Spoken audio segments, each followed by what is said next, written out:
Congresswoman Cammack, Republican from Florida, joins me now. Congresswoman, look, I can't imagine a single parent in this country looking at that and not being scared to death. What say you?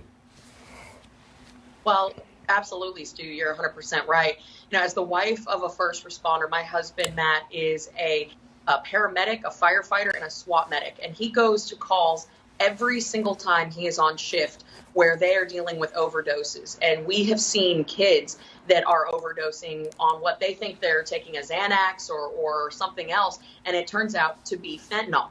Just 2 nights ago, I had a mom in my office in Gainesville, Florida, who lost her daughter, Mackenzie, who was 28 years old. She thought she got a Xanax from a coworker. It turned out to be fentanyl, and she died from that tragic overdose. Good Lord. This is happening as a direct result of the open border policies that the Biden regime is pushing. And we know that to be a fact because in my own district, my own sheriffs are telling me they're finding bricks of fentanyl with the stamps of border cartels on them.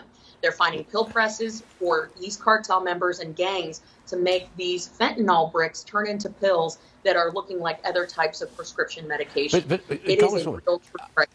I'm sorry to jump in on this, but you don't know how many times we've had people on this program, people in authority, know what's going on, have told us about fentanyl deaths by the hundreds of thousands, for heaven's sake, and nothing is done.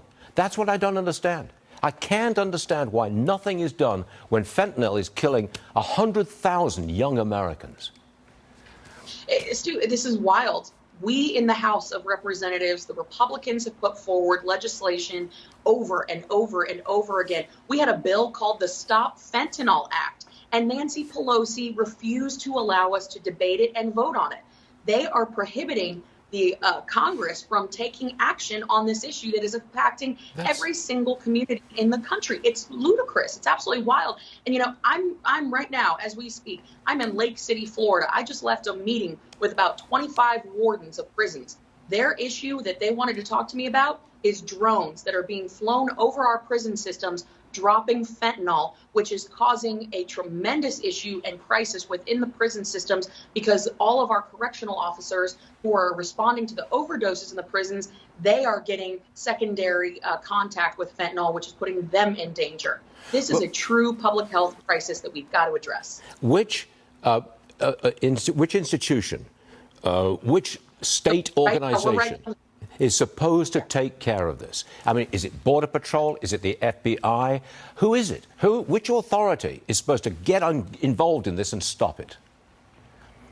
You know, that's the thing that I question. HHS Director Xavier Becerra, he has taken no action whatsoever to address the ongoing. You never see this guy. You never see him. He's a ghost. And you see every other secretary out there, at least they deliver a talking point in a line that we can then, of course, say, you know, that's not actually factual, but he never shows up. And that's the thing. The Democrats claim to care about what's going on. They have to show up if they even want to begin to pretend like they care. And you've got kids dying. #1 cause of death in this country between 18 and 45. It's fentanyl. It's not climate change. It's not COVID.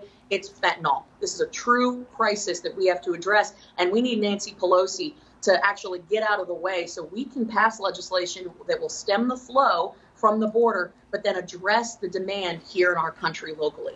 You know, you probably have to wait until there's a change of control in the House of Representatives. And I think you'd agree with that, right? You can't do anything until after November. And then you've got to win the House back, right? Exactly. Okay. Exactly. Not just the House. You've got to take the Senate, too.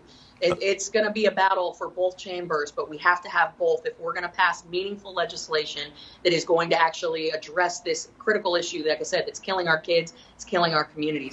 Have to have both chambers. We've got to get people out to vote. Congresswoman Cammack, Republican, Florida, please come back and see us really soon because we all believe, like you do, that this is just a dreadful issue. Want something done. Cammack, everyone. Thanks very much.